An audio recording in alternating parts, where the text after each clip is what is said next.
السلام علیکم ورحمۃ اللہ تعالی وبرکاتہ۔ بسم اللہ الرحمن الرحیم، صلی اللہ علیہ نبی الامی و آلہ صلی اللہ علیہ وسلم، صلاۃ و سلام علیک یا رسول اللہ صلی اللہ علیہ وسلم۔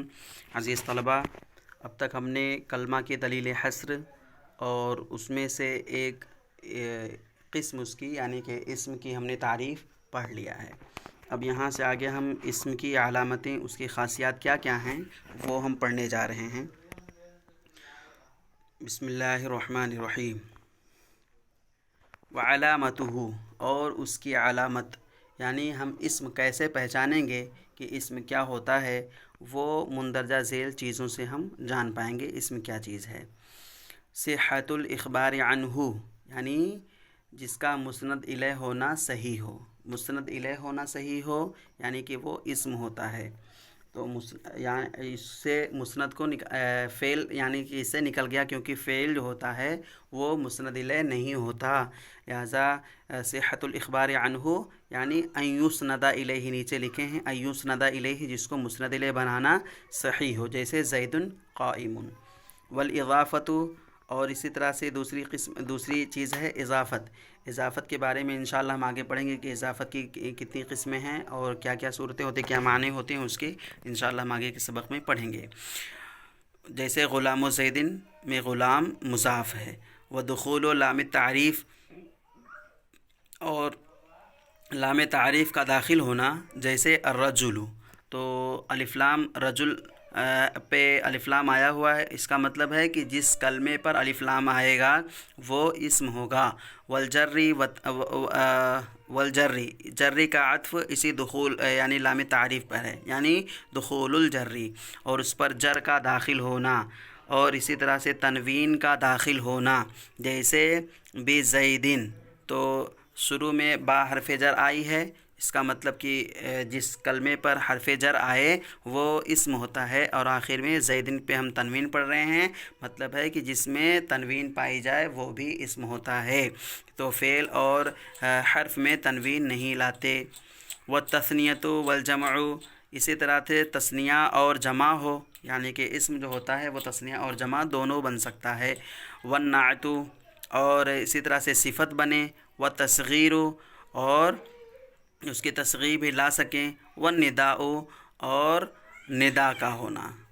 تو اتنی ساری چیزیں اسم کی علامت ہیں، جہاں کہیں بھی یہ چیزیں پائی جائیں گی سمجھ لیں کہ وہ یعنی ندا یا ضربو نہیں کہہ سکتے، یا ضاربو کہہ سکتے ہیں، یا ضربو نہیں کہہ سکتے، تو جس کلمے پر حروف ندا داخل ہوں، ان میں سے کوئی ایک بھی داخل ہو تو وہ اسم ہوگا۔ فَإِنَّ كُلَّ هَذِهِ خَوَاصُ الْإِسْمِ، یہ تمام چیزیں اسم کی خاصیتیں ہیں۔ خاصیت کا معنی کیا ہوتا ہے؟ ما یوجد فی شیء لا یوجد فی غیرہ، کہ جو ایک چیز میں پائی جائے دوسرے میں نہ پائی جائے۔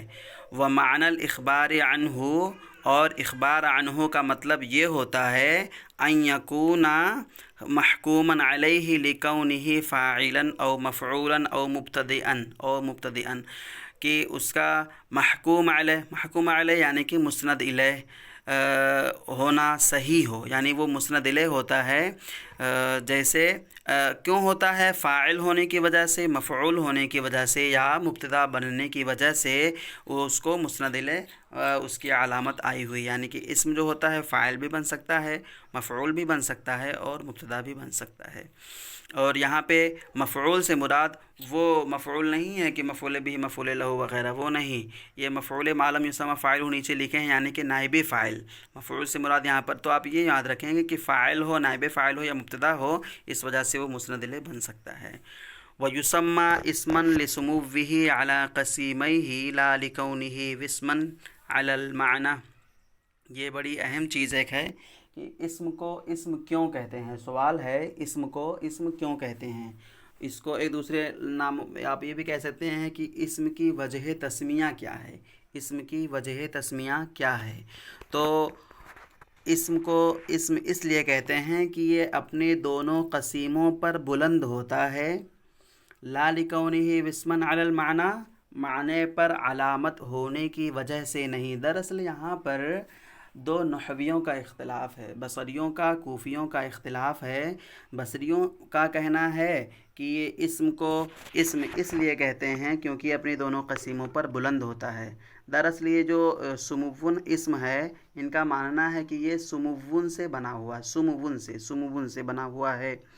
اب اس میں تعلیل کر کے اس کو اسم بنا دیے ہیں، اور سمون کا معنی ہوتا ہے بلندی، اور چونکہ یہ اس کے دونوں قسیم کا مطلب کیا ہوتا ہے؟ کلمہ ہے، کلمہ کی تین چیزیں ہوئیں، کیا اسم فعل حرف، یہ دونوں آپس میں قسیم ہیں، اور تو اسم جو ہوتا ہے اس میں دو معنی پائے جاتے ہیں، یعنی کہ مسند اور مسند الیہ دونوں ہوتا ہے، اور فعل صرف اور صرف مسند ہوتا ہے، حرف نہ مسند ہوتا ہے نہ مسند الیہ ہوتا ہے۔ تو ان دونوں کے مقابلے میں مسند اور مسند الیہ کی طرف دیکھتے ہوئے ظاہر سی بات ہے کہ اسم بلند ہے، لہٰذا اس کو اسم اسی وجہ سے کہتے ہیں کیونکہ یہ اپنی دونوں قسیموں پر بلند ہوتا ہے۔ اور یہ مذہب مصنف علیہ الرحمہ کا بھی ہے، اور انہوں نے لا لکونہ اسمًا علی المعنی کو خارج کرتے ہوئے اپنی بات کو ثابت کیا ہے۔ انہوں نے کہا کہ اصل میں کوفی حضرات یہ کہتے ہیں کہ یہ وسمن کا معنی، یہ اس کو اسم کہنے کی وجہ یہ ہے کیونکہ یہ وسمن سے مشتق، وسمن کا معنی ہوتا ہے علامت، اور اسم اپنے معنی پر علامت ہوتا ہے۔ مثلا کہا گیا رجل، تو رجل کہا گیا کہ سمجھا جا رہا ہے کہ ہاں یہ ایک ذات ہے، یہ شخص ہے، اس کو رجل کہتے ہیں۔ تو ان کا جواب دیتے ہوئے کہتے ہیں کہ اس طرح سے فعل بھی تو اپنے معنی پر علامت ہوتا ہے۔ مثلا کسی نے کہا قرأ، تو قرأ سے ایک خاص فعل سمجھ میں آئے گا نا کہ پڑھا اس نے، تو یہ بھی تو علامت ہو گئی۔ اس وجہ سے مصنف نے ان کی بات نہ مان کر بصریوں کا مذہب اختیار کرتے ہوئے کہا کہ اسم کو اسم اس لیے کہتے ہیں کیونکہ یہ اپنی دونوں قسیموں پر بلند ہوتا ہے، اس وجہ سے۔ آج کا سبق بس اتنا ہی ہے۔ جزاکم اللہ خیر۔ السلام علیکم ورحمۃ اللہ۔